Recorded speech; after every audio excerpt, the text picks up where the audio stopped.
She scrubbed floors in a mansion where power lived behind closed doors. When the Mafia boss ordered her to look up, the makeup cracked, and so did his cold indifference.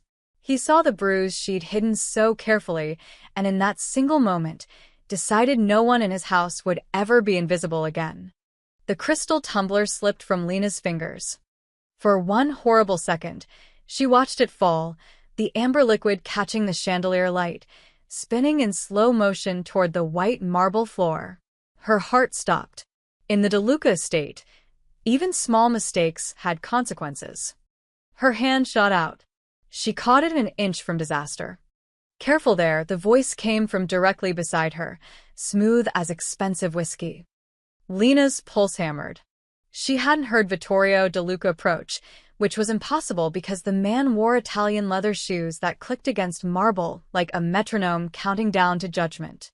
But there he stood, close enough that she could smell his cologne, something dark and woody that probably cost more than her monthly rent.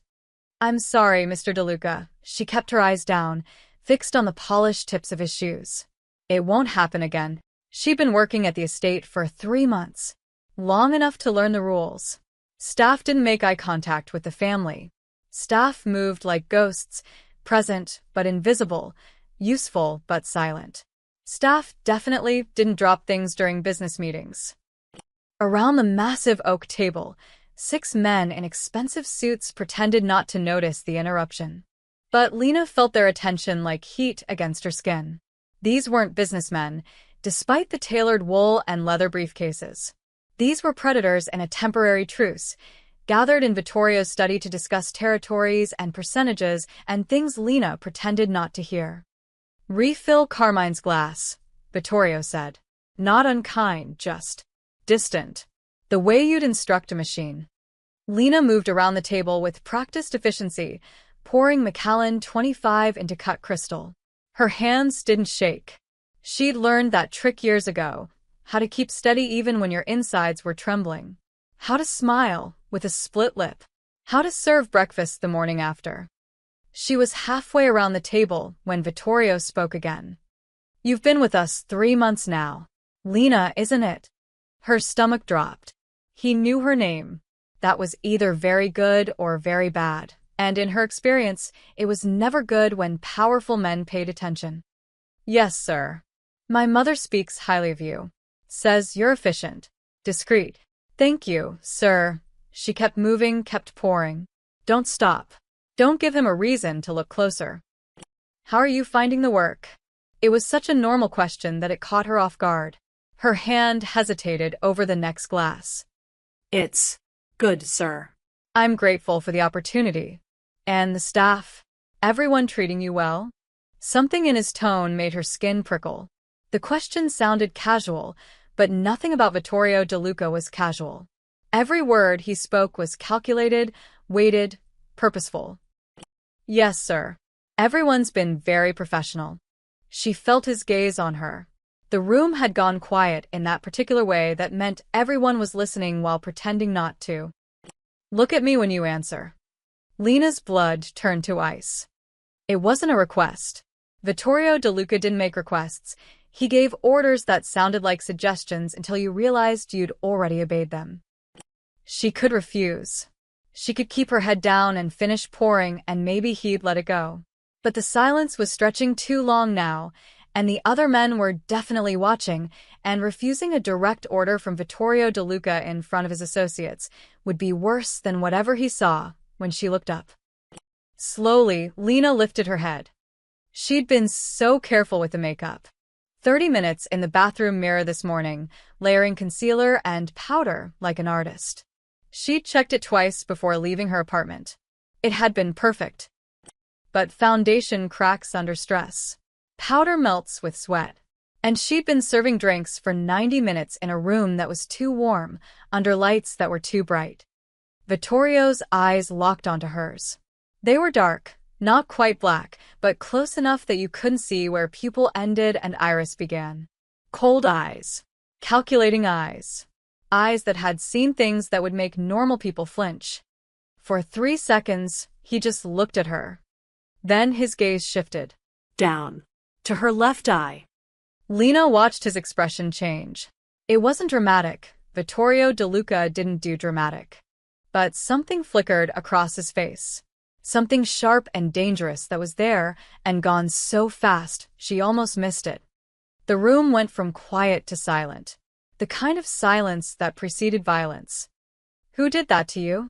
His voice was soft. Terrifyingly soft.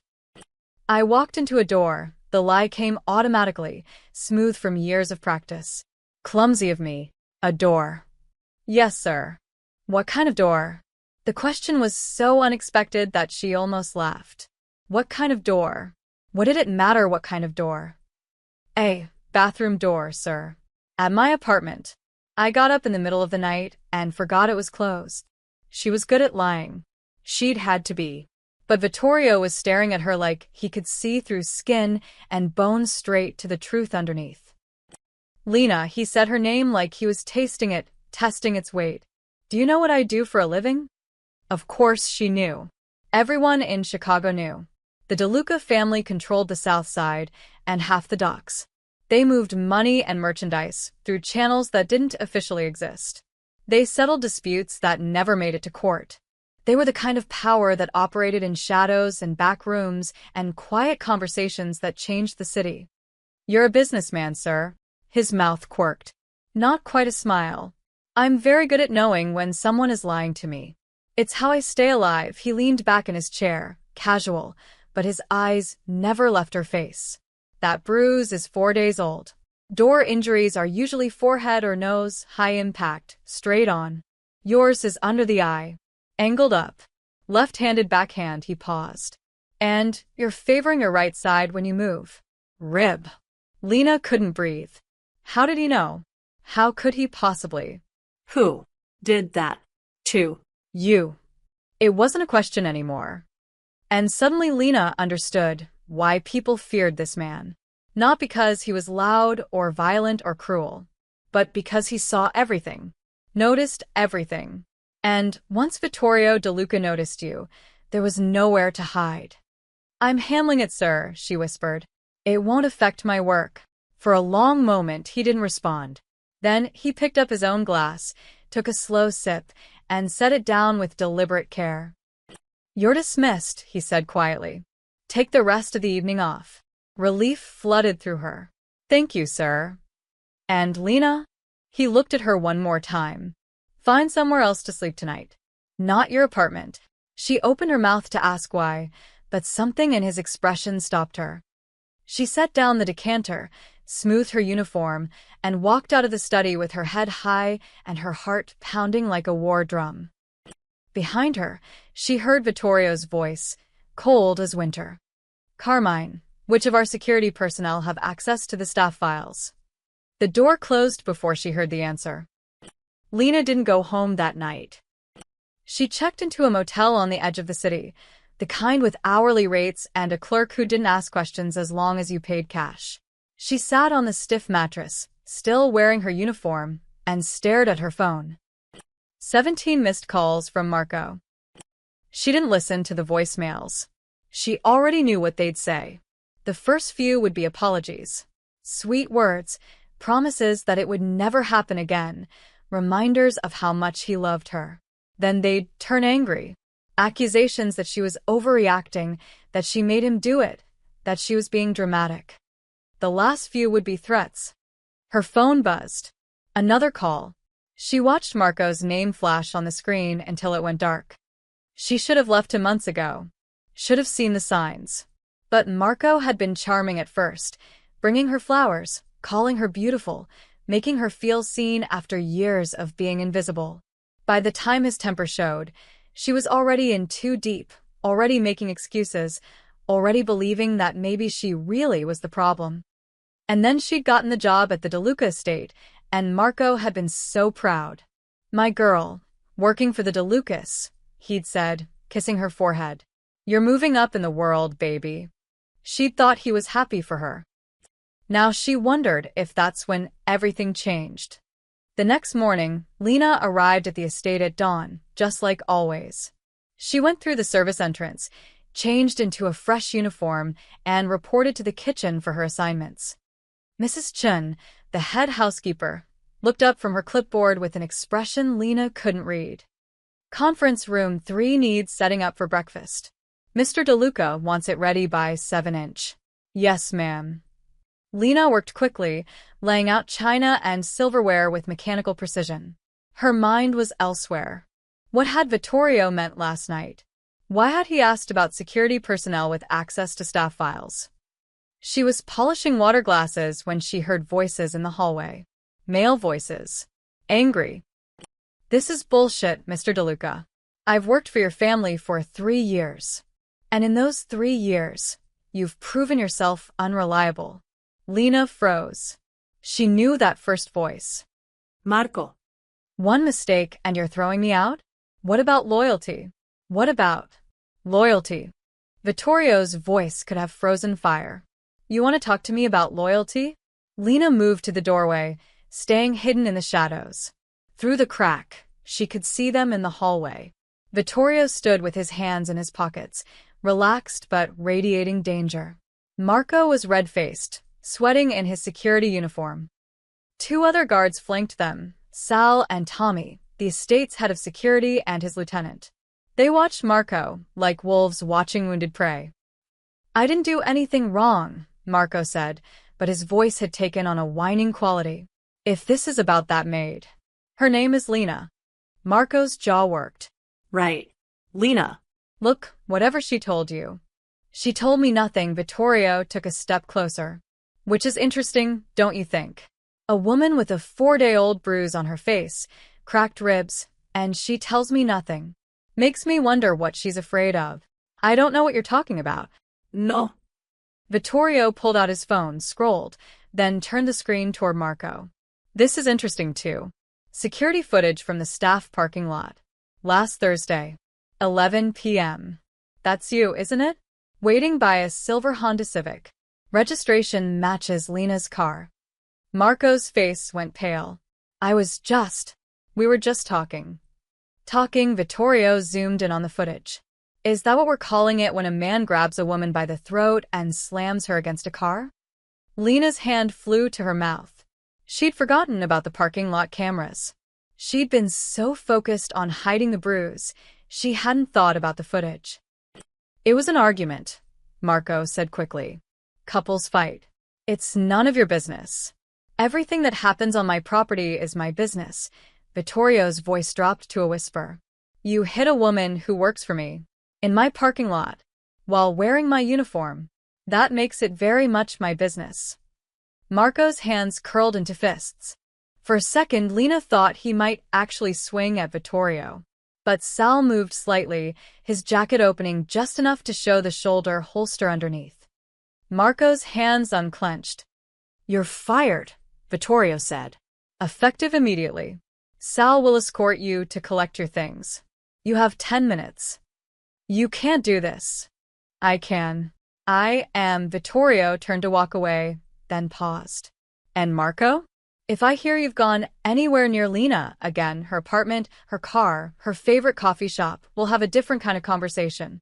The kind that doesn't end with you walking away. Are we clear? Marco's face twisted with rage, but he nodded. Good.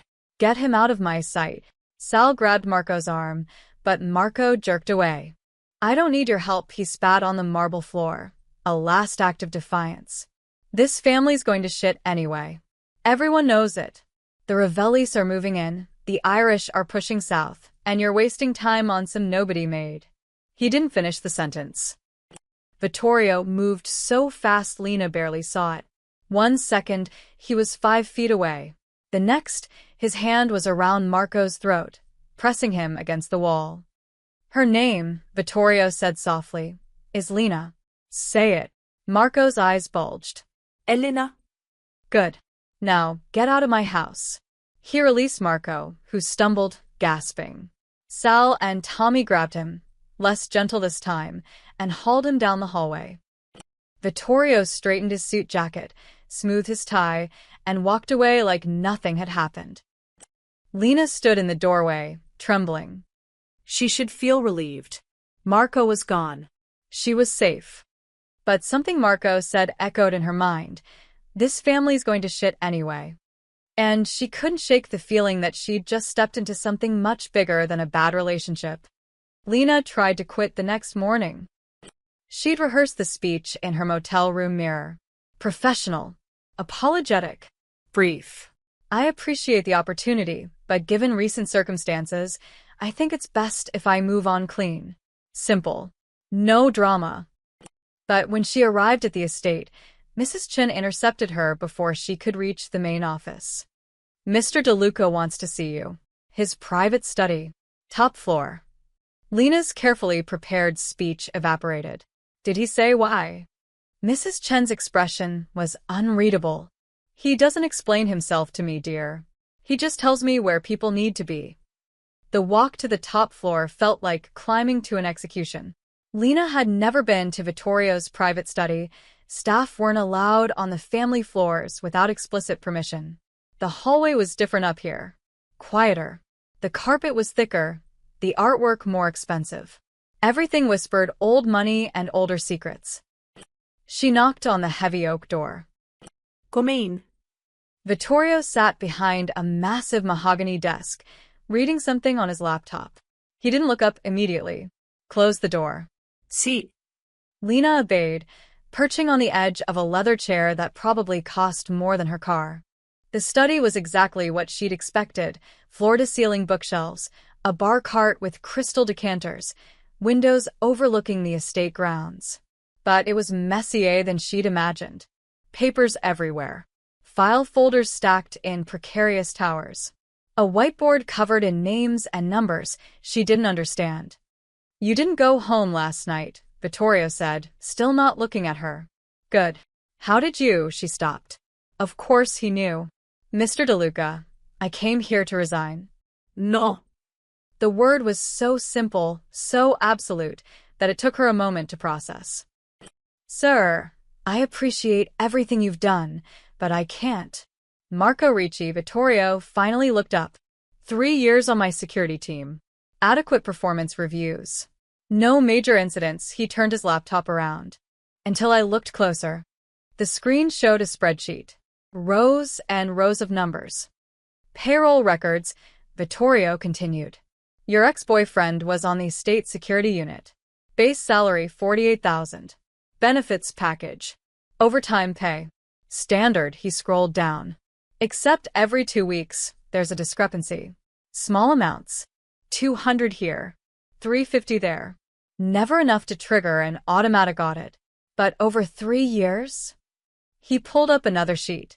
The total at the bottom made Lena's eyes widen. $63,000, Vittorio said quietly. Someone's been skimming from the security payroll, and Marco's unit has the highest rate of unexplained expenses. Lena's mouth went dry. You think Marco was stealing from you? I know he was. The question is whether he was smart enough to do it alone. Vittorio stood, walked to the window. I need to clean house, Lena. But I need to be careful about it. Start firing people without proof, and I look weak. Start investigating openly, and whoever's helping Marco disappears. I don't understand what this has to do with me. He turned, and something in his expression made her breath catch. Not anger, not suspicion. Something almost like respect. You can read, can't you? The question was so random it threw her. Of course I can read. I don't mean magazines and text messages. I mean really read. Documents. Contracts. Financial records. Lena shifted uncomfortably. My father was a bookkeeper. He taught me. Why? Vittorio walked back to his desk, opened a drawer, and pulled out a thick folder. He dropped it in front of her. Marco worked security, but he also handled supply orders for his unit. Uniforms, equipment, cleaning supplies for the guardhouse. He opened the folder. These are his requisition forms from the last 6 months. Tell me what you see. Lena pulled the folder closer. At first, everything looked normal.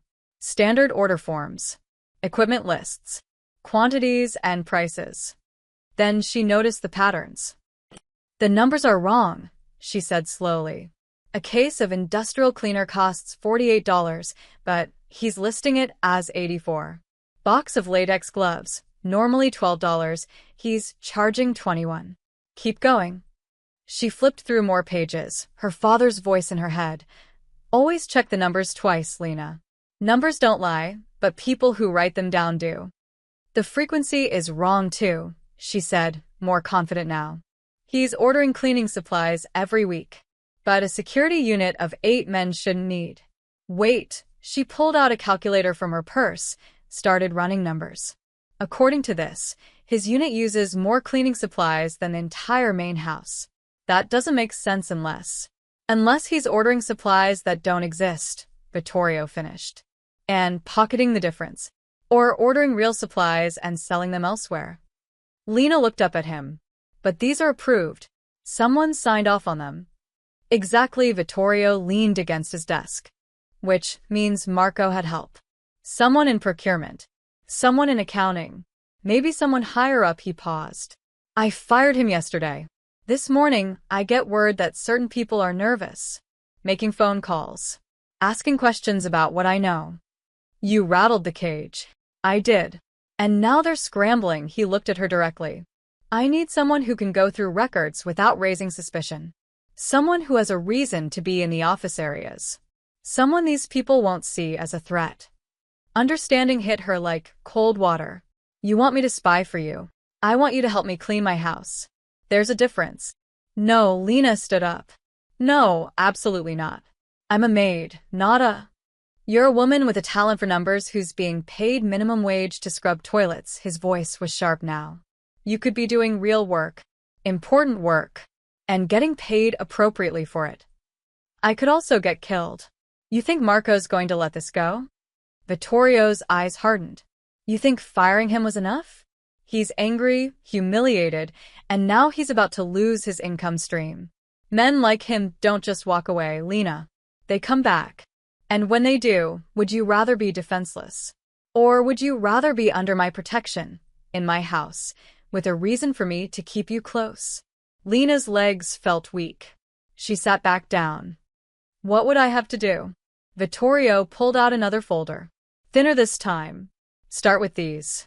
Supply requisitions, laundry invoices, maintenance records. Boring paperwork that crosses my desk every month.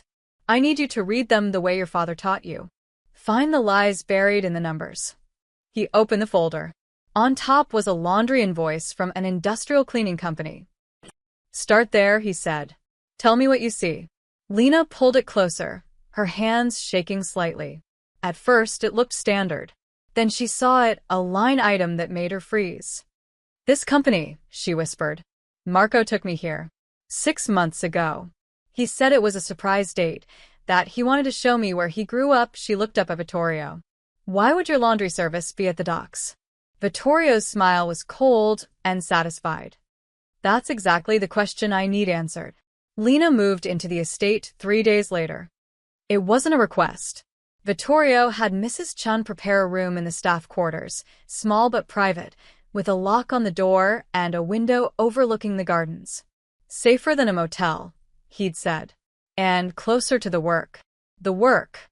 That's what he called it, as if she were filing papers instead of untangling a web of theft and lies. Her new assignment was simple on the surface. Office assistant to the estate manager. She'd organize files, process invoices, handle correspondence. Boring administrative work that no one would question. The kind of job that gave her access to every piece of paper that flowed through the DeLuca organization. But at night, after the rest of the staff had gone home, Vittorio would call her to his study. And that's when the real work began. This came in today. He slid a folder across his desk. Uniform supplier invoice. Security division. Tell me what's wrong with it. Lena had gotten faster at this. She scanned the columns, checking quantities against previous orders, prices against market rates, delivery dates against shift schedules. The order's too large, she said after 2 minutes. You have 18 security personnel total, rotating shifts. This order is for 42 uniforms. Why would Marco order extra? She thought about it. Either he's selling them, or she pulled out another folder, one they'd reviewed 2 days ago. Or he's giving them to people who shouldn't have them. People who need to look like they belong here. Vittorio nodded slowly. Keep going. Over the next 2 weeks, Lena fell into a rhythm. Days were spent in the estate office, sorting through mundane paperwork. But she had a good memory and her father's eye for detail. She'd noticed discrepancies, flagged suspicious invoices, memorized names that appeared too often in the wrong places. Nights were spent in Vittorio's study, spreading documents across his desk like pieces of a puzzle. This shipping company, she pointed to a recurring name on transport invoices. Bellini Freight. They show up everywhere. Laundry pickup, supply delivery, grounds maintenance equipment. But look at the timing. Vittorio Lindcloser. Tuesday and Thursday nights. After midnight. Who delivers cleaning supplies at 1 in the morning? Someone who's not delivering cleaning supplies. He pulled up something on his laptop. Bellini Freight is registered to a Paolo Bellini. Address is a warehouse in the dock district. He turned the screen. Right next to the laundry service, where Marco took you. Lena felt her stomach tighten. That date had been strange from the start. Marco had been nervous, checking his phone constantly, steering her away from certain areas. She'd thought he was planning to propose. Instead, he got in a phone call, kissed her forehead, and left her waiting in the car for 40 minutes. He was using me as cover, she said quietly. If anyone asked what he was doing there, he was just taking his girlfriend on a date. Clever. Vittorio's voice was cold and cruel. He made you an unwitting accomplice. The thought made her sick. How many times had Marco used her that way? How many errands and surprise dates had actually been covers for whatever he was really doing? What do you think he was moving? She asked. That's what we need to find out. Vittorio stood, walked to his whiteboard. It was covered in names now, connected by lines and arrows. Marco's name sat in the center, like a spider in a web. But I have a theory. Look at this. He pointed to a cluster of invoices they'd flagged over the past week. All from different vendors, all with the same subtle irregularities. Industrial cleaning supplies from Chun Chemical. Automotive parts from Rossi Motors. Construction materials from Moretti Building Supply. All ordered in quantities that don't match usage. All delivered by Bellini Freight. All paid for by my organization. Lena studied the board. You think Marco was smuggling? Vittorio drew a line connecting the vendors to the freight company. Not drugs. Too risky with my name attached. But weapons? Stolen goods? Contraband moving through my legitimate business channels. He turned to face her. That's exactly the kind of operation someone would pay good money for. Use my trucks, my warehouses, my reputation.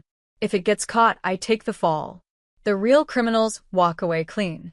But Marco's not smart enough to set this up alone, Lena said. No. He's not. Vittorio's expression darkened. Which means he's working for someone. Someone who wanted access to my operation. Someone who's been using him. He stopped, looked at her. Using both of you. The words hung in the air. Lena thought about the bruises. The late-night calls Marco would take in the next room, lowering his voice so she couldn't hear. The way he'd gotten angry when she tried to quit the estate job, insisting she was throwing away a good opportunity. He hadn't wanted her to quit because he needed her here. Visible. Vulnerable. A perfect hostage if things went wrong. I need to see that warehouse, Vittorio said. The one where Marco took you. But I can't just walk in. Too obvious. What about the invoices? Lena shuffled through papers until she found what she was looking for. Bellini Freight has a pickup scheduled for tomorrow night. 11 p.m. If your trucks are being used, your people have a right to inspect the cargo. Vittorio smiled, the first real smile she'd seen from him. You're getting good at this. My father always said the truth is in the details. You just have to know where to look. Smart man. He was. Lena's throat tightened, until he testified against the wrong people and ended up dead in an alley that the police called a robbery gone wrong. Vittorio's smile faded. When was this? 8 years ago. He was working as a bookkeeper for an import-export company. Found discrepancies. Reported them. 3 days before the trial, someone killed him. She met Vittorio's eyes. They never caught who did it. The case went cold. The company was never charged. What was the company name? I don't remember. I was 18 and she stopped. Wait. Let me think. She closed her eyes, trying to pull up the memory. Her father, sitting at their kitchen table, papers spread everywhere, his face tight with worry. I have to do the right thing, Lena, even if it's dangerous. It was something Italian, she said slowly. Are something. Ravelli. Her eyes snapped open. Vittorio was staring at her with an expression she'd never seen before. Not cold. Not calculating. Something almost like horror. Ravelli Imports, he said quietly. Run by the Ravelli family. My biggest competitors. He sat down heavily. Lena. Your father's name. What was it? Thomas Chun. Why? Vittorio pulled up something on his laptop, typed rapidly, then turned the screen toward her. It was a news article from 8 years ago. Bookkeeper found dead after agreeing to testify in fraud case. And there was her father's picture. I remember this case, Vittorio said. The Ravellis were accused of smuggling weapons through their import business. Your father was going to expose their whole operation. And then he looked at her. This wasn't random, Lena. Marco didn't find you by accident. The room tilted. What are you saying? I'm saying the Ravellis have been planning this for 8 years. And you were always part of the plan. Lena couldn't breathe. 8 years. 8 years of thinking her father's death was just bad luck. Wrong place, wrong time. A robbery. An accident. Something random in a random world. But it hadn't been random at all. Show me the photo again. Her voice sounded distant, like someone else was speaking. The dock. Where Marco took me. Vittorio pulled it up on his laptop. It was a surveillance photo, grainy and dark, showing a cluster of warehouses along the waterfront. One building was circled in red. Lena leaned closer, her heart pounding. The layout was familiar. The angle of the buildings. The chain-link fence with a torn section near the back. He took me there on a Thursday night, she said slowly. 6 months ago. Said he wanted to show me where he grew up, that his uncle used to work at the docks. She pointed at the screen. He parked right there. Told me to wait in the car. Said he just needed to check on something for work. What time? Around midnight. He was gone for maybe 30 minutes. When he came back, he was different. Excited. Kept talking about how things were going to change, how we were going to have money soon. She looked up at Vittorio. I thought he was going to propose. I was so stupid. You weren't stupid. You were being played by professionals. Vittorio zoomed in on the warehouse. This building is owned by a shell company. 3 layers deep, but I had my people dig. At the bottom, Ravelli Imports. The name made her flinch. The same company my father testified against. The same one. Vittorio pulled up another document. After your father died, the case fell apart. No witness, no testimony, no conviction. The Ravellis walked away clean. They've been operating in the shadows ever since, slowly expanding their territory. He paused. They want what I have, Lena. My docs, my connections, my legitimacy. But they can't take it by force. So they've been trying something smarter. Infiltration, Lena whispered. Exactly. Get their people inside my organization. Use my resources for their operations. And when I finally notice, when everything comes crashing down, I'm the one who takes the fall. My reputation destroyed, my family weakened, and the Ravellis move in to pick up the pieces. Lena's mind was racing. But why me? If they wanted someone inside your organization, why not just plant one of their own people? Because you're perfect. Vittorio's voice was gentle but firm.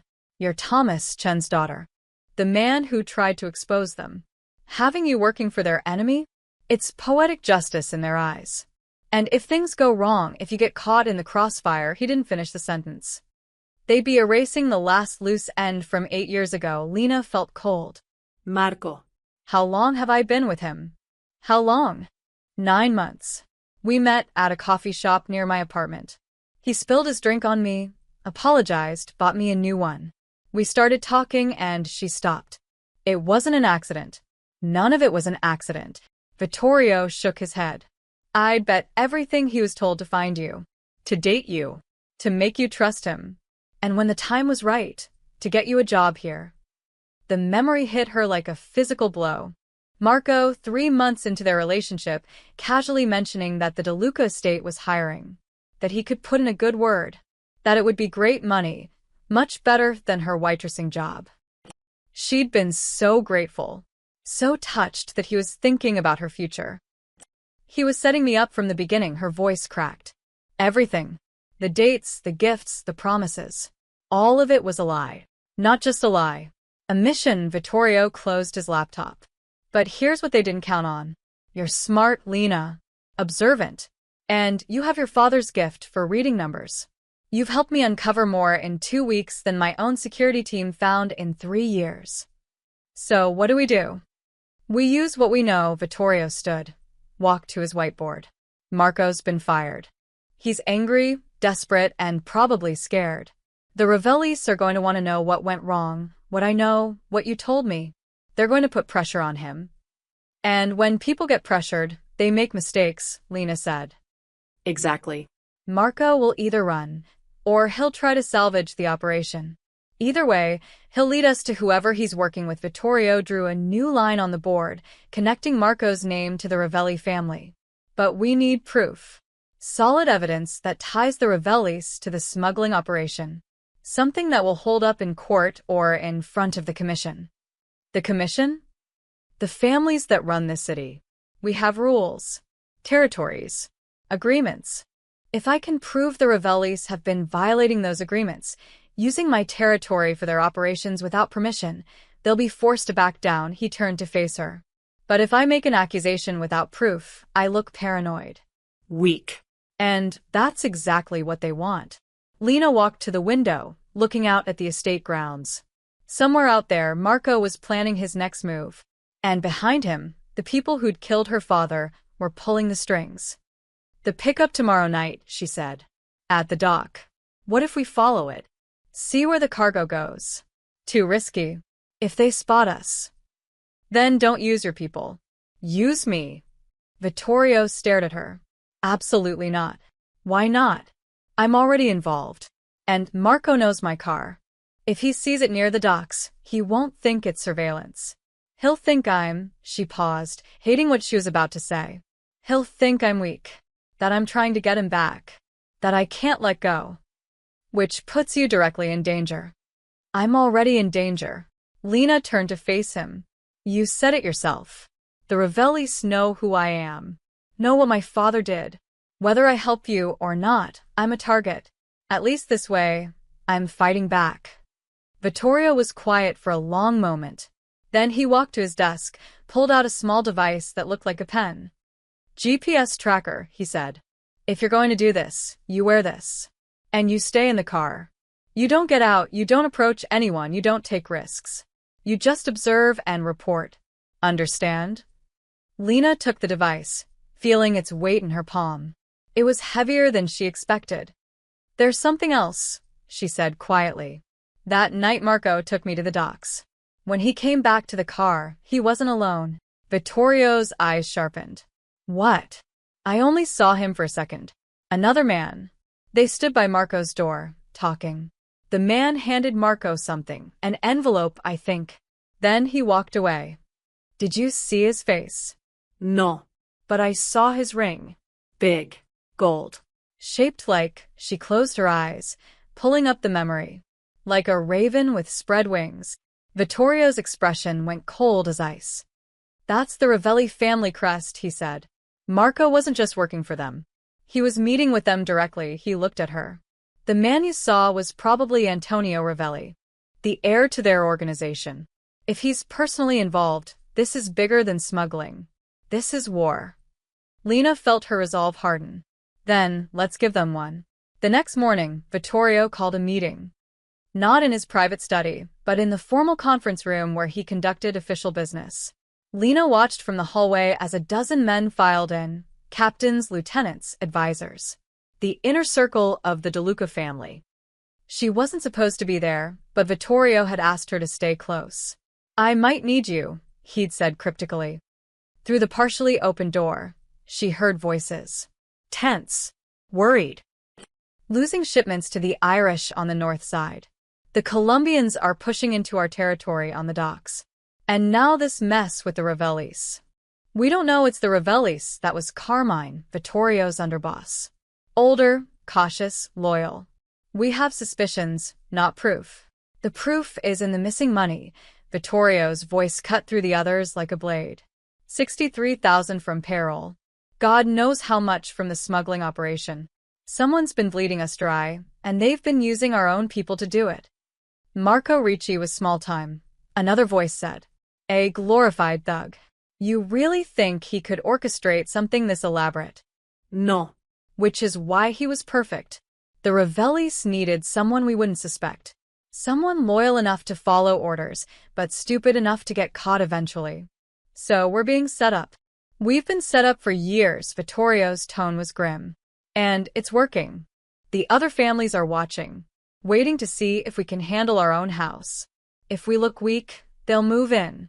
The Irish, the Russians, even the Colombians. They'll carve up our territory like a Thanksgiving turkey. Silence. Then Carmine spoke. What do you need from us? I need eyes on the Revelis. Every property, every business, every soldier. I want to know what they're eating for breakfast. And I need it quiet. No moves that look like aggression. Not yet. And if they make a move first, then we respond. Hard a pause. But not until I have proof. The Commission won't back a war without justification. And without the Commission's support, we're on our own. Lena heard chairs scraping, the meeting ending. She stepped back into a doorway as the men filed out, their faces hard and worried. They didn't notice her. To them, she was just staff. Invisible. Vittorio appeared last, saw her, and gave a subtle nod. Follow me. They walked to his study in silence. Once inside, he closed the door and locked it. The Revelis are making their move, he said without preamble. I got word an hour ago. They're reaching out to my suppliers, my contacts at the port, even some of my own men, offering better terms, better protection. They're trying to poach my operation piece by piece. While you're distracted with Marco. Exactly. Fire me. Investigate the theft. Clean house. It all makes me look unstable. Like I'm losing control. And in this business, perception is everything. He pulled out a folder, handed it to her. This came this morning. Anonymous tip. Lena opened it. Inside were photos. Surveillance shots of the dock warehouse where Marco had taken her. But these were recent, time-stamped from last night. The images showed trucks. 3 of them, unmarked white panel vans, backed up to a loading dock. Men moving crates.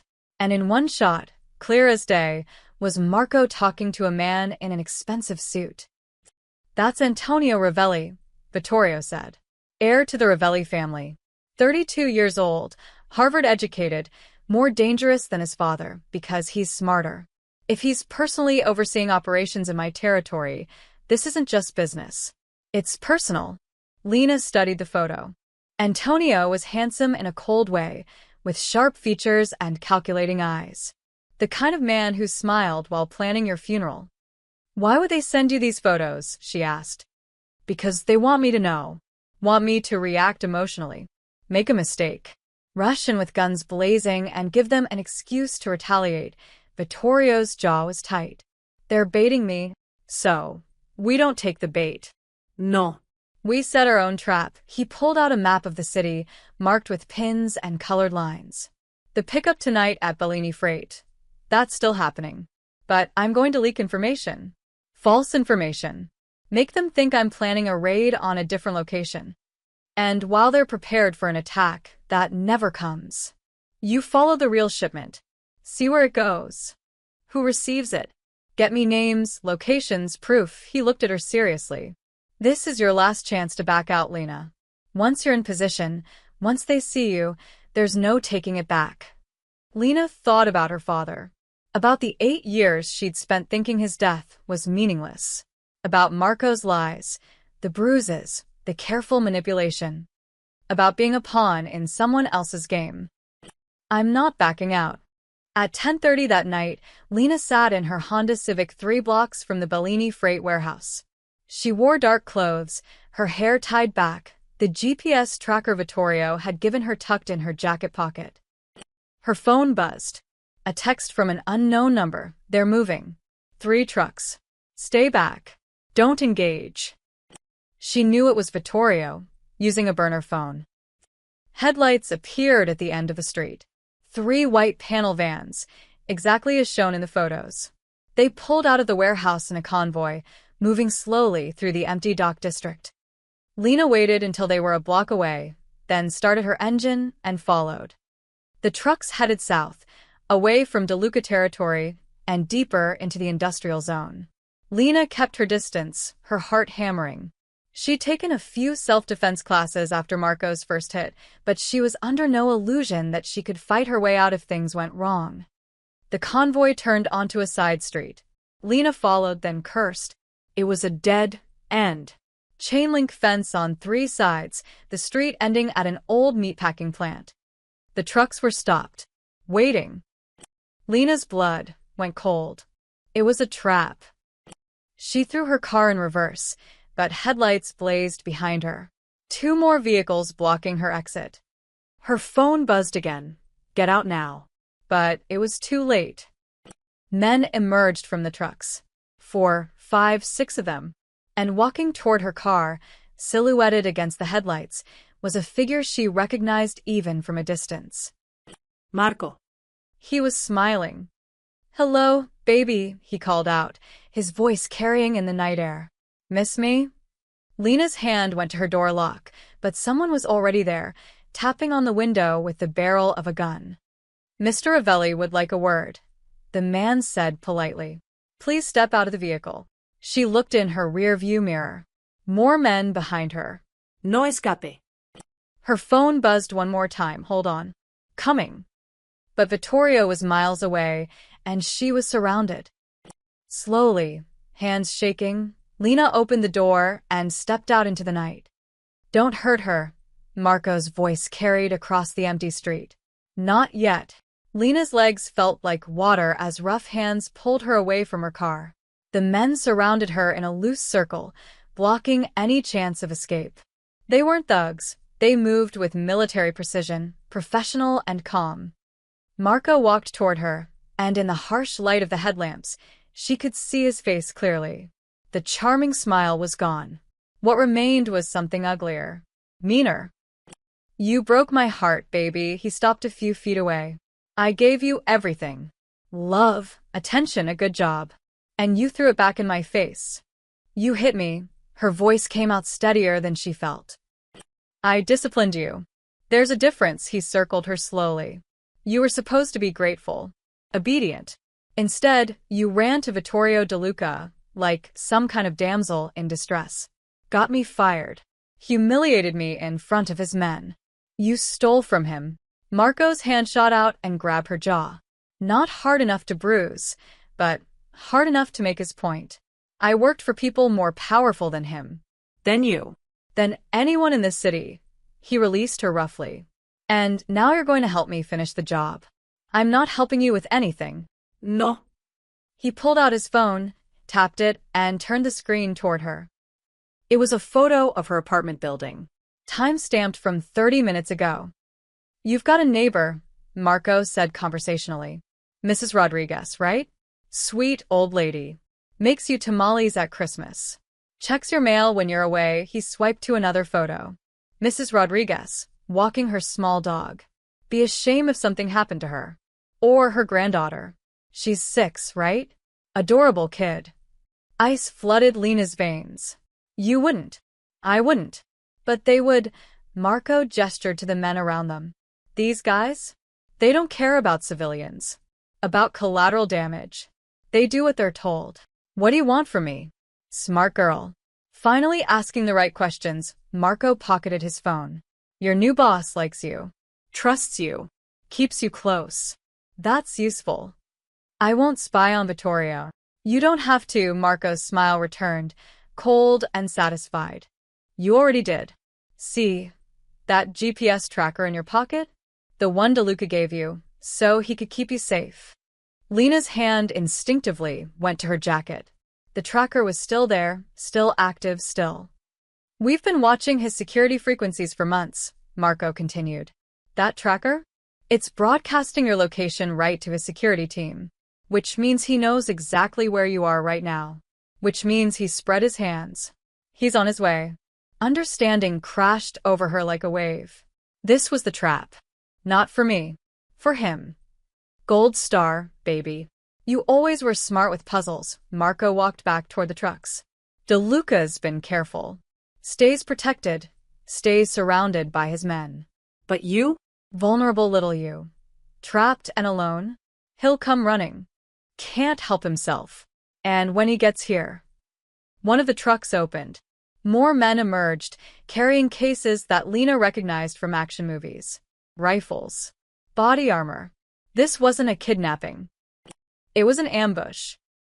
You're going to start a war, Lena said. We're going to finish one that should have ended years ago. Antonio Ravelli stepped out of the lead truck, adjusting his suit jacket like he was attending a business meeting. Up close, he was even more intimidating, tall, composed, with the kind of confidence that came from never losing. The DeLucas have held this territory for 3 generations. They're old blood. Stubborn. Proud. But pride makes you stupid. He walked toward Lena, studying her like she was a specimen under glass. Your father learned that lesson, he said softly. Thomas Chin. Good man. Honest man. Thought he could stand against my family with nothing but paperwork and testimony.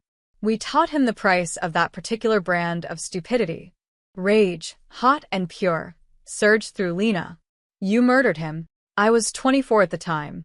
In business school. But yes, my family eliminated a problem. Nothing personal. Antonio tilted his head. Though I admit, there's a certain poetry to this. Thomas Chen's daughter, used as bait to eliminate Vittorio DeLuca. Your father tried to destroy us with words.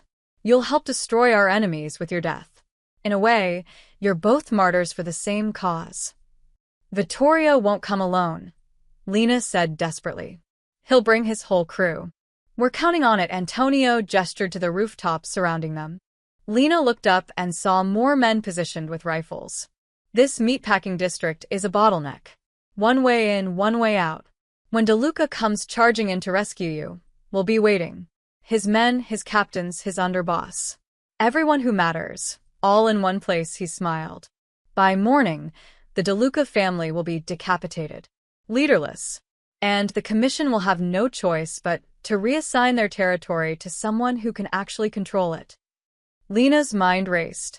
The GPS tracker in her pocket was a beacon. Vittorio would follow it straight into a kill box. He knew it was a trap. His text had told her he was coming. But did he understand the scale? The preparation. She had to warn him. Had to. Her phone buzzed in her pocket. Give me that. Marco snatched it from her, looked at the screen, and laughed. Text from your hero. Hold on. Coming. He held the phone up for Antonio to see. Told you he'd take the bait. Antonio checked his watch. How long? 10 minutes, maybe 15. Depends on traffic. Marco tossed Lena's phone into a nearby dumpster. And whether he stops to gear up or just comes running like an idiot. Secure her in the middle truck, Antonio ordered. Windows blacked out. If shooting starts, I don't want DeLuca seeing her until it's too late to matter. Hands grabbed Lena's arms. She struggled, but they were too strong. Too many. They dragged her toward the center panel van. Marco, she screamed. They're going to kill you too. You know that, right? Once this is over, you're a loose end. Marco's smile faltered. Just for a second. Antonio caught it. Caught her words. His expression didn't change, but something shifted in his eyes. Marco's been well compensated for his service, Antonio said smoothly. 50,000 up front. Another 50 when the job's complete. Plus a position in our organization. He's family now. But the way he said it, the slight emphasis on the word position, made Marco's face go pale. They threw Lena into the truck and slammed the door. Darkness. The sound of locks engaging. She felt along the walls, searching for anything she could use. The truck was empty except for a few moving blankets and rope. No weapons. No tools. Nothing. Outside, she heard Antonio's voice. Everyone to positions. Safety's off. When the DeLucas arrive, wait for my signal. I want Vittorio alive long enough to see his family destroyed. Then kill him last. Footsteps. Engines starting. The sounds of men preparing for war. And in the distance, growing closer, the wail of sirens. No. Not sirens. Car engines. Multiple vehicles moving fast. Vittorio was coming. And Lena was trapped in the center of a killing zone with no way to warn him. The engines grew louder. 3 vehicles, maybe 4, coming fast. Inside the truck, Lena's hands worked frantically in the darkness. The rope they'd left behind, they meant to tie her up, but hadn't bothered yet. She grabbed it, feeling along the walls for anything sharp. Her fingers found a metal bracket where a shelf used to be mounted. Not much, but enough. She started sawing the rope against it, not to cut it, but to fray the ends. Make it look used. Make it look like she'd been bound and broke free. Outside, she heard Antonio's voice. Hold positions. No one fires until I give the word. The vehicle screeched to a stop. Doors opened. Footsteps on pavement. Then Vittorio's voice, calm and clear. I'm here, Antonio. Let her go. Vittorio De Luca Antonio Sounde da Mused. Right on time. I appreciate punctuality in a man I'm about to kill. You think this is smart? Starting a war in the middle of the city. I think this is overdue. Your family's been weak for years. Everyone knows it. The other families are just waiting for someone to make the first move a pause. I'm making it. Lena pressed her ear against the truck wall. She could hear them, but couldn't see anything. How many men had Vittorio brought? Was Carmine with him? Sal? Or had he come with just a few, rushing to save her? Before you do something stupid, Vittorio said, you might want to check your phones. Silence. Confused murmurs. What is this? Antonio's voice had lost its amusement. Those are photos, Vittorio continued. Taken about 30 minutes ago at your warehouse on 5th Street. The one you think I don't know about. And those crates your men are loading? I had someone test the contents. Very interesting. Military-grade weapons. Unregistered. Untraceable. Being moved through my dock territory without permission. You're bluffing. Am I? Check your warehouse. Call your men. Oh, wait. Vittorio's voice turned cold. You can't. Because federal agents are raiding it right now. The words hung in the air like a bomb. You called the feds? Antonio sounded genuinely shocked. You broke the code. You brought outsiders into family business. You started smuggling weapons using my infrastructure, my name, my reputation. You made it my business. And when someone uses me, I don't care about codes. I care about survival. The commission will have your head for this. The commission will thank me. You violated the agreement, Antonio. Used my territory, without permission. Framed me for your operation. That's grounds for sanction. Vittorio's voice was sharp now. I've already sent the evidence to every family head in the city. By morning, they'll all know what you did. And they'll wonder what else you're hiding. Inside the truck, Lena's heart pounded. This was Vittorio's real plan. Not a rescue mission. Not a shootout. Information warfare.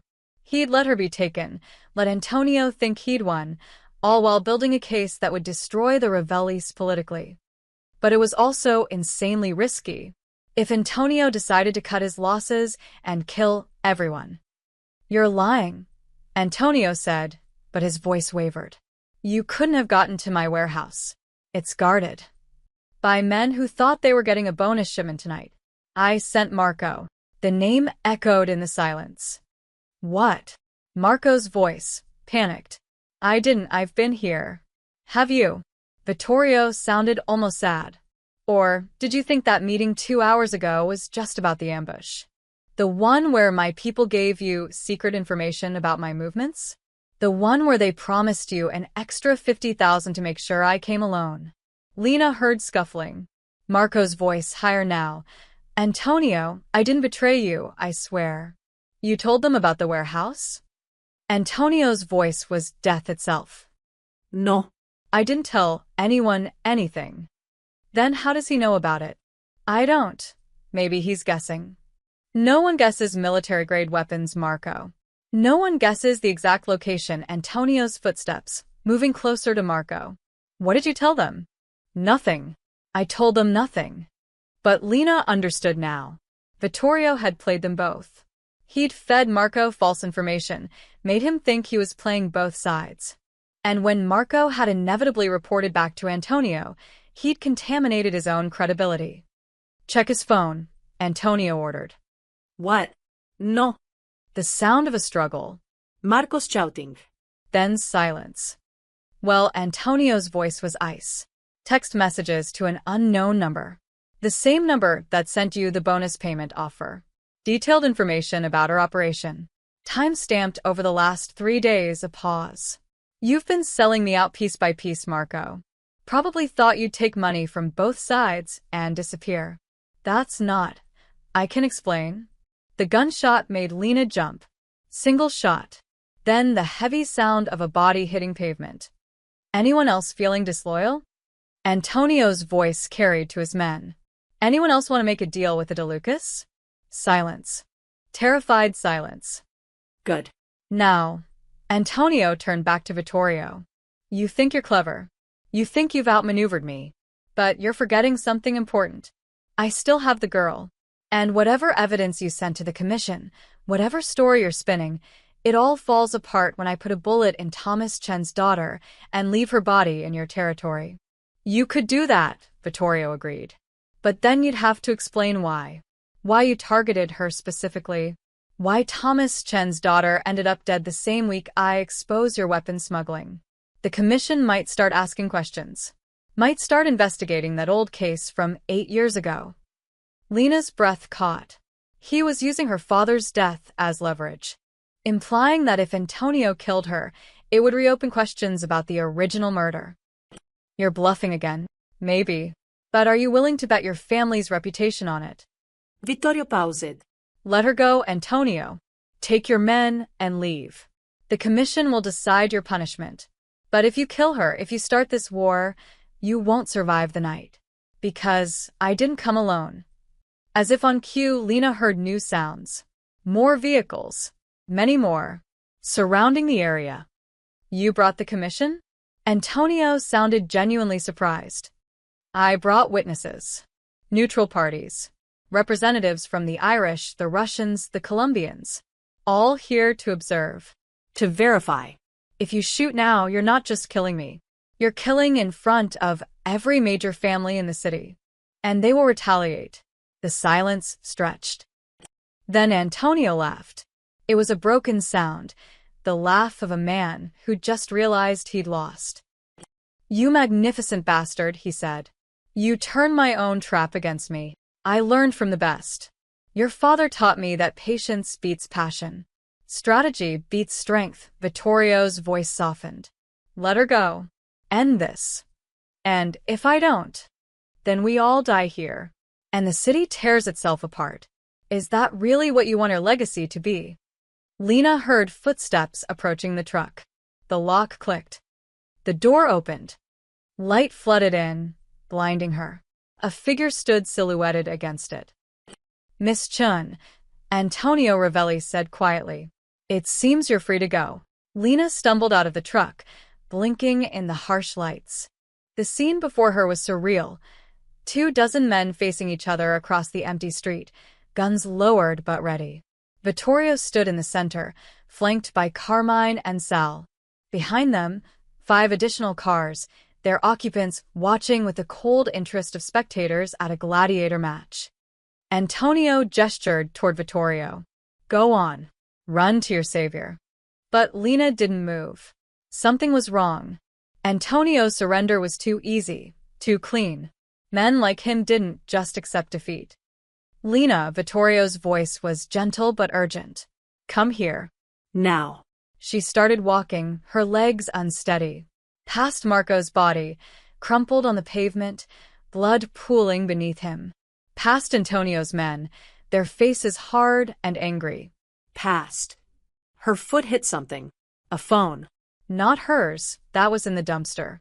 This was Marco's, fallen from his pocket when he'd been shot. The screen was cracked but still lit, still open to his messages. And in that split second, as she glanced down, she saw it. A text thread, recent, with someone named D. Moretti. Shipment moving early. 2 a.m. instead of 4 a.m. DeLuca Warehouse. North Dock. Her blood turned to ice. Vittorio. She grabbed the phone, started running. It's a diversion. The real shipment. The explosion cut off her words. Not here. Not at the meatpacking plant. The sound came from the east. A deep, thunderous boom that echoed across the city. Orange light bloomed on the horizon like a second sunrise. The docks. Carmine breathed. That's the North Dock. Vittorio's face went white. The warehouse. The primary warehouse, he spun to Antonio. You son of a... But Antonio was smiling. Actually smiling. Did you really think I'd put all my plans in one place? That I depend on Marco, of all people, to be my only asset inside your organization? He gestured to the distant fire. While you were busy saving the girl, proving your case to the commission, gathering witnesses, my people were hitting your real assets. Your primary warehouse. Your shipping records. Your financial documents, he paused. And the 3 captains you left behind to guard it. Another explosion. Smaller this time, but closer. That's the South Dock, Sal said, his voice tight. The fuel depot. And the 3rd. Antonio checked his watch. Should be going off right about now. A 3rd explosion. This one to the west. The West Side storage facility, Vittorio said quietly. His hands were clenched into fists, but his face was eerily calm. You're destroying my infrastructure. I'm destroying your empire, Antonio spread his hands. You wanted to play chess, Vittorio? Fine. But while you were moving your pieces into position, I was burning the board. By morning, you'll have no warehouses, no storage, no distribution network. Your captains are dead or scattered. Your records are ash. And the family's watching this. He gestured to the observers. They see a man who can't even protect his own territory, who got outmaneuvered by someone younger and smarter. The commission will never approve. The commission will see weakness. And they'll act accordingly. Antonio started backing toward his truck. Kill them. Kill them all. Let the commission sort out the bodies. Wait. Lena's voice rang out. She held up Marco's phone, her hand shaking but her voice steady. You forgot something. Antonio paused. What? Marco was sloppy. He kept records. Text messages. Photos. Instructions from your people. She scrolled through the phone. Here's one. D. Moretti says to keep the Chin girl close. She's insurance, and here. Antonio confirmed the timeline. Warehouse hits at 2 a.m., she looked up. And here's the interesting one. Payment received. Account number 847-2193. Cayman National Bank. Antonio's smile faded. That's a paper trail, Lena continued. Money. Names. Dates. Everything the commission needs to prove you violated the accords. That you started this war. Not Vittorio. You. Give me that phone. No, Lena backed toward Vittorio. This is evidence. This proves. Antonio moved fast. He crossed the distance in 3 strides and grabbed for the phone. But Lena was faster. She threw it. Not to Vittorio. Not to any of the DeLuca men. To one of the observers. The Irish representative, a man named Brennan who had a reputation for fairness. Brennan caught it, looked at the screen, and his eyebrows rose. This is, he scrolled. This is damning, Antonio. Coordination. Planning. Premeditation. You didn't just respond to DeLuca's aggression. You created it. That phone is fabricated. The metadata says otherwise. Brennan held it up. Messages going back months. Financial transactions. Meeting locations. He looked at the other observers. The commission needs to see this. Antonio's face twisted with rage. You think I care what the commission sees? By the time they convene, DeLuca's operation will be destroyed. There'll be nothing left to argue about. Except you're wrong, Vittorio's voice cut through the chaos. The warehouses you hit? They're decoys. Antonio froze. What? You think I didn't know you had other people inside my organization? That I trusted everyone? Vittorio smiled, cold and sharp. I've been bleeding false information for weeks. The primary warehouse you just destroyed? Empty. Cleaned out yesterday. The fuel depot? Moved 3 days ago. The storage facility? Abandoned. You're lying. The real shipments, the real records, the real money? All somewhere safe. Somewhere you'll never find. Vittorio took a step forward. You wanted to burn my empire? You burned empty buildings. Congratulations. Lena watched Antonio's face cycle through emotions, disbelief, rage, fear. He'd been outmaneuvered at every turn. His mole was dead. His evidence was in enemy hands. His trap had become his cage. But you know what's not empty? Vittorio continued. Those warehouses you thought you destroyed? They had cameras, watching your people plant the bombs, recording their faces. And those feeds. He pulled out his own phone. Already uploaded to the commission. Along with Marco's records. Along with your smuggling operation. Along with everything. Antonio's hand moved to his gun. But Brennan spoke first. Draw that weapon, and every family here will end you. The commission's word is law. And right now you're facing sanction. The street went silent. Then Antonio did something unexpected. He laughed. You won this round, Vittorio. I'll give you that. He lowered his hand, stepped away from his gun. But this isn't over. The Revellis don't forget. Don't forgive. One day, when you least expect it. Threats are boring. Vittorio's voice was flat. Get out of my territory. Now. Before I decide, the commission can judge a corpse just as easily as a coward. For a long moment, nobody moved. Then Antonio nodded to his men. They climbed into their vehicles, engines starting. Antonio himself walked to his truck, opened the door, then paused. The girl, he called back. Tell her I'm sorry about her father. Thomas Chin was a good man. He deserved better than what he got. Don't, Lena said quietly. Don't you dare pretend you care.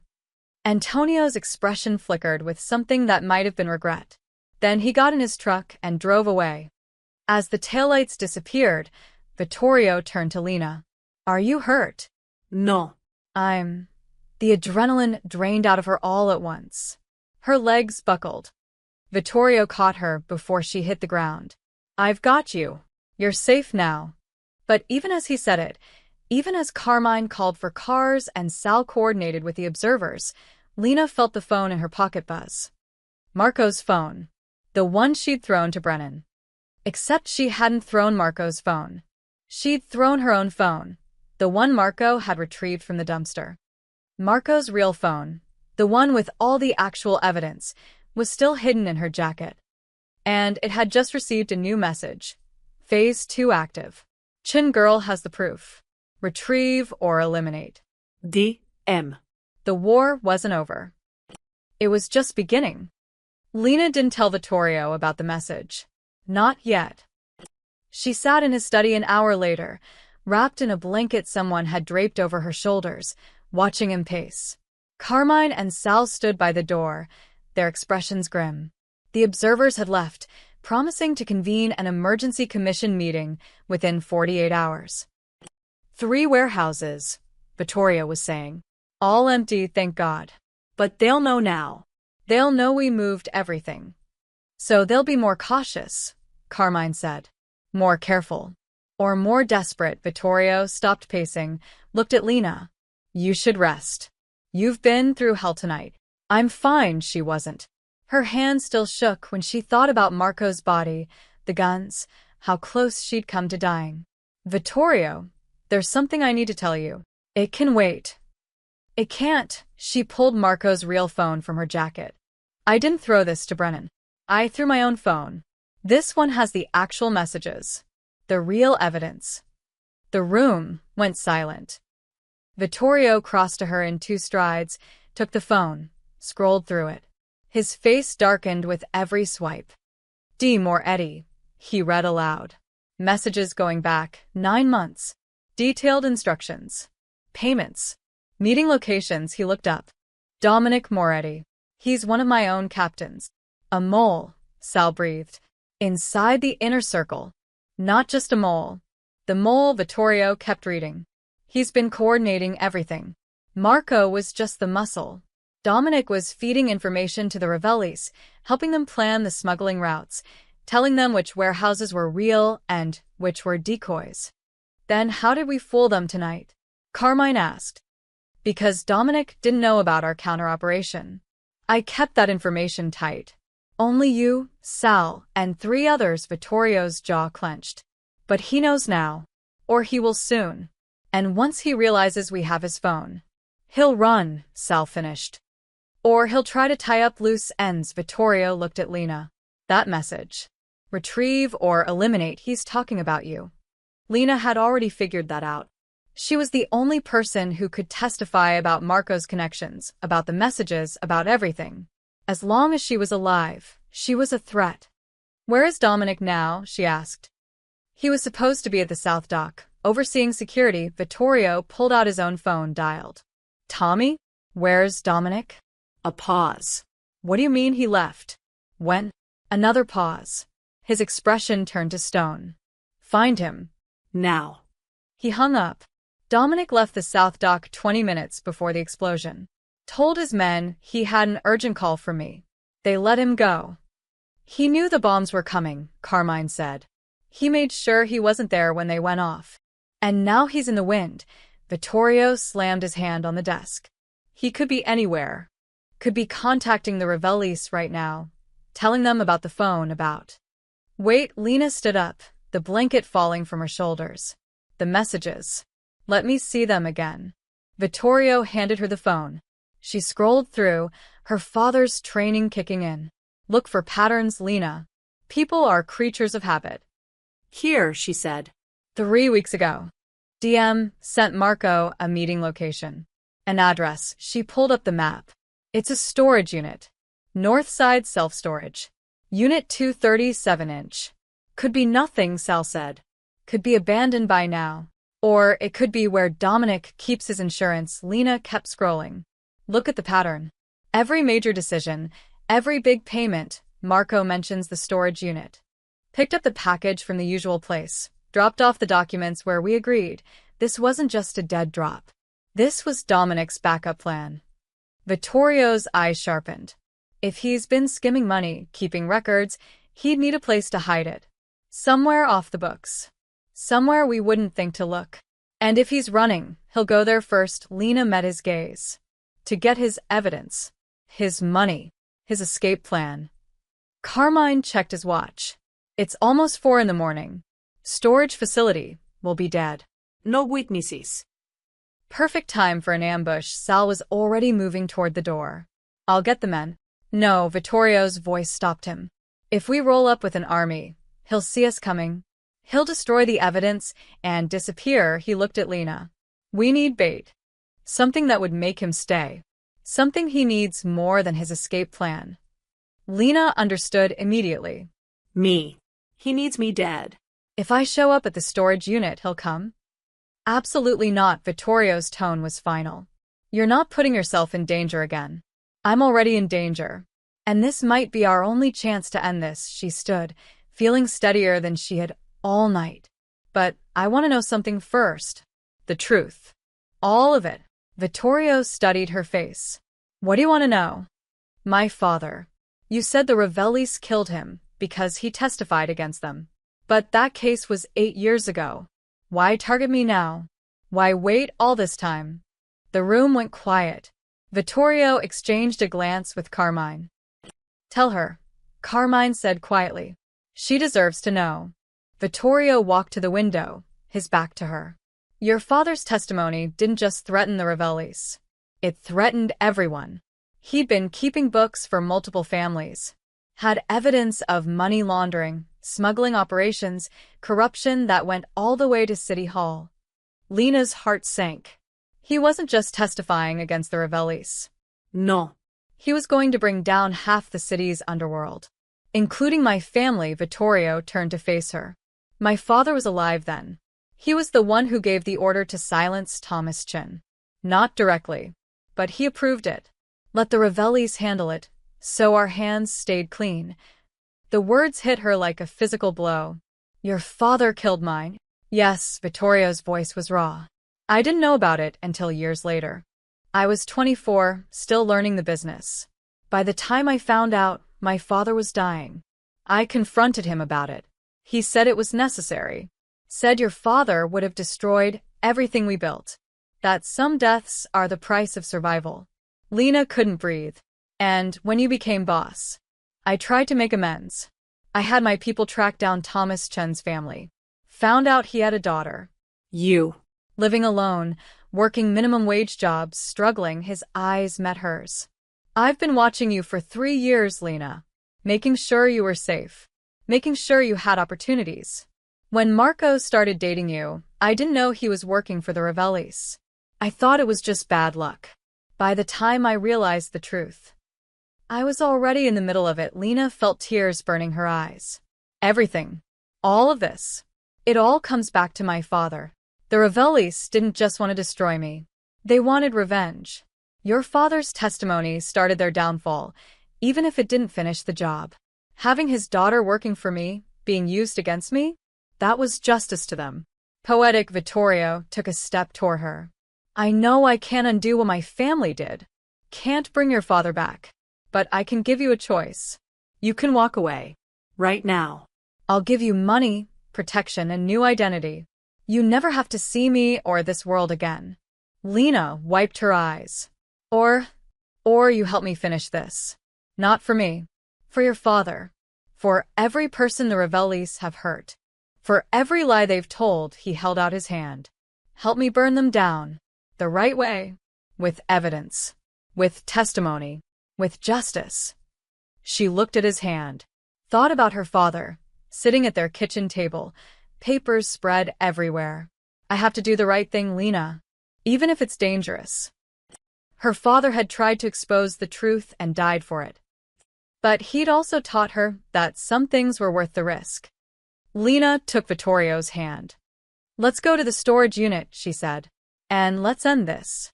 The Northside self-storage facility was a maze of corrugated metal and security lights.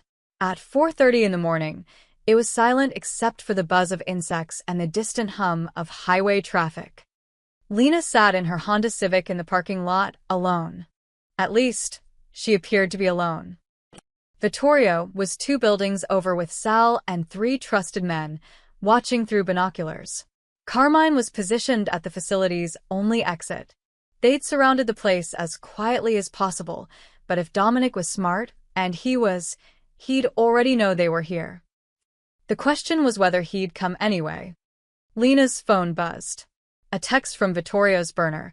Unit 237 is 3 rows back. Southeast corner. No movement yet. She typed back. Give me 5 minutes. She got out of the car, making sure her footsteps echoed on the pavement. Making sure anyone watching would know she was here. Alone. Vulnerable. The storage units loomed around her like metal coffins. She walked slowly, counting rows. 1, 2, 3. The southeast corner was darker. The security light burned out or deliberately broken. Unit 237 had a heavy padlock, recently oiled. Someone had been here often. Lena pulled out a crowbar from her jacket. Sal had given it to her with a grim smile and instructions on where to strike. She positioned it against the lock. I wouldn't do that if I were you. The voice came from behind her.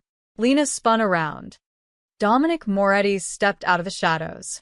He was older than she'd expected, maybe 50, with gray at his temples and the kind of face that looked trustworthy. The kind of face that made you think he was on your side. He was holding a gun. Lena Chin, he said almost sadly. Thomas Chen's daughter. You have no idea how much trouble you've caused. You knew my father? Her voice was steadier than she felt. Never met him. But I knew what he represented. Honesty. Integrity. All the things that get people killed in this business. Dominic gestured with the gun. Step away from the unit. Lena obeyed, moving slowly. You've been working with the Ravellis for how long? 9 years. Long before you became relevant. Dominic kept the gun trained on her. Antonio's father approached me after Thomas Chen's testimony fell apart. Said they needed eyes inside the DeLuca organization. Offered me more money than Vittorio's father paid me in a decade. So I said yes. You betrayed your family for money. I serve my interests. There's a difference. He moved closer. The DeLucas are dinosaurs, Lena. Old ways, old rules, old blood. The Ravellis understand that this business is evolving. You need to be smart, flexible, willing to adapt. You mean willing to murder innocent people. Your father wasn't innocent. He was a threat. And threats get eliminated. Dominic's expression hardened. Just like you. Marco's phone was supposed to be destroyed. Instead, you're walking around with 9 months of evidence in your pocket. Evidence that ties me to everything. Smuggling, theft, conspiracy. That phone gets to the commission, and I'm a dead man. So, you're going to kill me and take it. I'm going to kill you, because you're a loose end. The phone's just a bonus. He raised the gun. Nothing personal. Just business. Like it was business with my father? Exactly like that. Lena saw his finger tighten on the trigger. And that's when the lights blazed on. Floodlights from 3 directions, turning night into day. Drop the weapon, Dominic. Vittorio's voice echoed through the facility. You're surrounded. Dominic's head whipped around, searching for the source. Vittorio. I should have known. You should have known a lot of things. Like that I've been watching you for 6 months. That I knew someone in my inner circle was dirty. That I fed you false information to see where it went. Vittorio stepped out from behind a storage unit, flanked by Sal. No gun in his hands. Drop the weapon. Last chance. Dominic laughed, a bitter sound. You think I'm afraid of dying? I've been dead since the moment Marco got caught. The Ravellis don't forgive failure. Then don't die for them.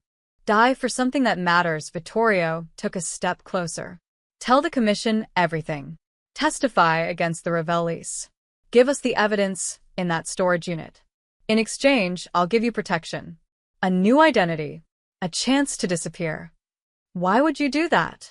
Because I'm tired of bodies. Tired of revenge. Tired of this endless cycle. Vittorio's voice was quiet but firm. End it, Dominic. Be the one who breaks the chain. For a long moment, Dominic didn't move. The gun stayed pointed at Lena, his hand trembling slightly. Then he lowered it. The storage unit, he said quietly. Everything's in there. Financial records, communication logs, evidence of every crime the Ravellis have committed in the last 9 years. I kept it as insurance, in case they turned on me. Open it. Dominic pulled out a key, unlocked the padlock, and rolled up the metal door. The unit was packed with filing boxes, hard drives, and folders. Years of evidence, carefully cataloged and stored. There's something else, Dominic said. He walked to the back, pulled out a specific folder. About Thomas Chen's murder. The original order came from Antonio's father, yes. But the man who pulled the trigger? He's still alive. Still working for the Ravellis. His name is Vincent Caruso. Lena's breath caught. You know who killed my father? I know everything. Names, dates, locations. It's all in here. He handed her the folder, including evidence that would reopen the case. Give your father justice. Real justice. Lena's hands shook as she took the folder. Inside were police reports, witness statements, photos, and a signed confession from Vincent Caruso, kept as insurance by the Ravellis in case they needed leverage. Why are you giving this to me? Dominic's expression was unreadable. Because your father was brave. He tried to do the right thing even though he knew it would cost him everything. The least I can do is give his daughter the closure he never got. Vittorio nodded to Sal. Get him out of here. Protective custody until the commission meets. As they led Dominic away, Lena stood in front of the storage unit, holding her father's justice in her hands. Vittorio approached quietly. What do you want to do with it? I want to use it. Every page. Every piece of evidence. She looked at him. I want the Revel lease destroyed. Legally. Properly. No more murders in alleys. No more bodies that disappear. The commission meets in 36 hours. We'll present everything. Dominic's testimony, Marco's phone records, this evidence. It'll be enough to sanction the Revel lease. Dismantle their organization. And Vincent Caruso? I'll make sure he faces justice. Real justice. In court, Vittorio paused. Your father deserved better than what he got. But because of him, because of what he tried to do, we can finish what he started. Lena looked at the folder again. Her father's face stared back at her from a crime scene photo, forever frozen at 42 years old. He always said the truth was worth dying for, she whispered. I never understood what he meant. Not until now. He'd be proud of you. I hope so. She tucked the folder under her arm. Let's finish this. For him. As dawn broke over the city, they loaded the evidence into Vittorio's cars. Box after box of truth, carefully preserved, finally seeing the light. And for the first time in 8 years, Lena felt like she could breathe. 3 months later, Lena stood in front of a villa she'd never seen before. It sat on a hillside an hour outside the city, surrounded by olive trees and gardens that rolled down to a small lake.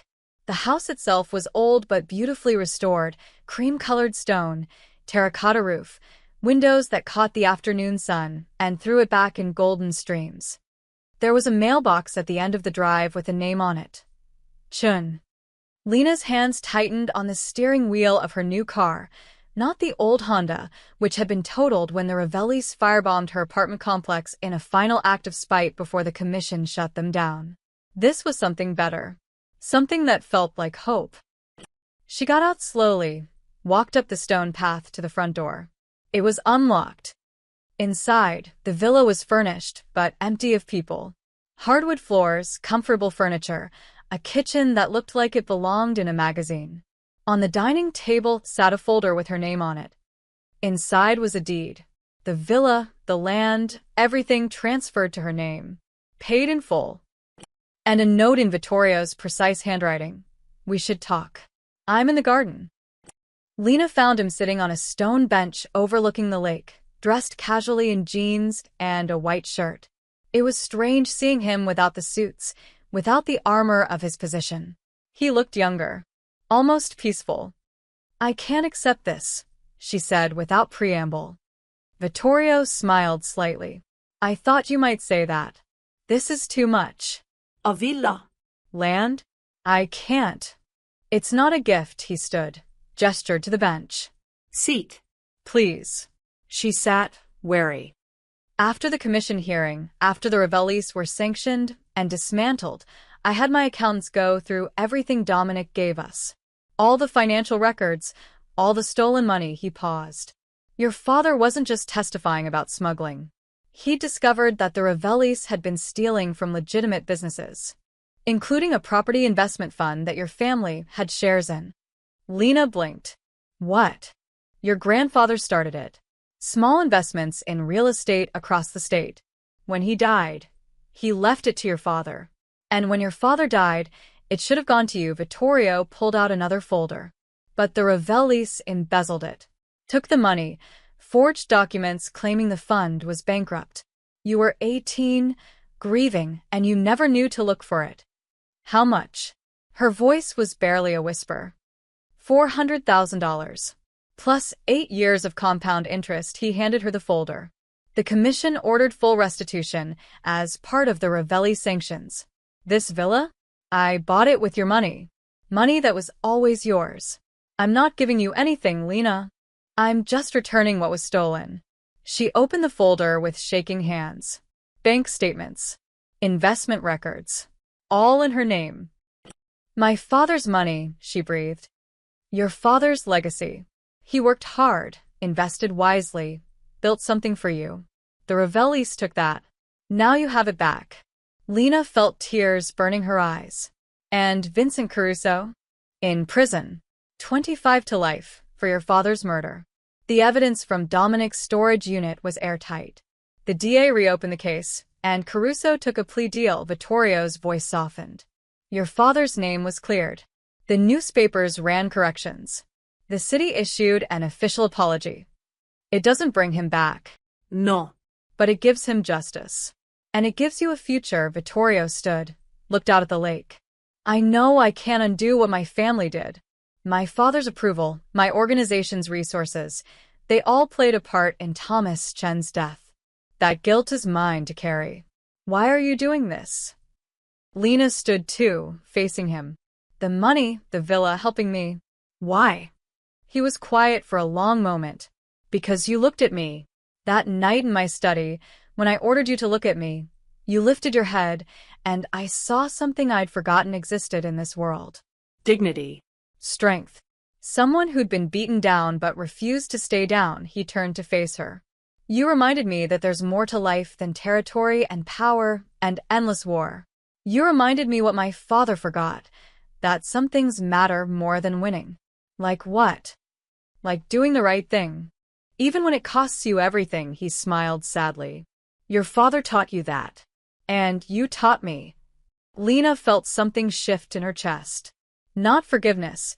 She wasn't sure she could ever fully forgive what his family had done. But understanding, maybe. Recognition. What happens now? She asked. Now? You live. Vittorio gestured to the villa. You have money, property, safety. You can go back to school, start a business, travel the world. Whatever you want.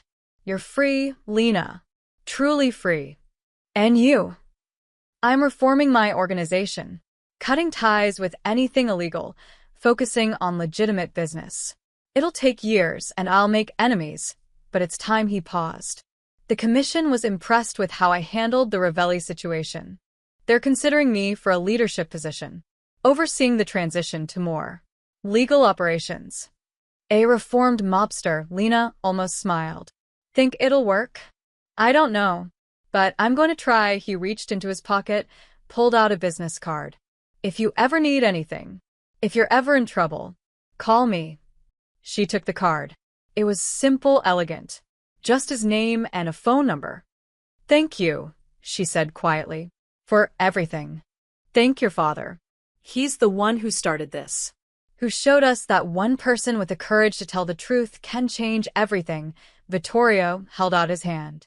Goodbye, Lena-chan. Live well. She shook his hand. His grip was warm, steady. Then he walked away, down the stone path toward his car. She watched him go, no longer the man of shadows who'd terrified an entire city, but someone trying to walk toward the light. Just like her. Lena turned back to the villa, her villa, and stepped inside.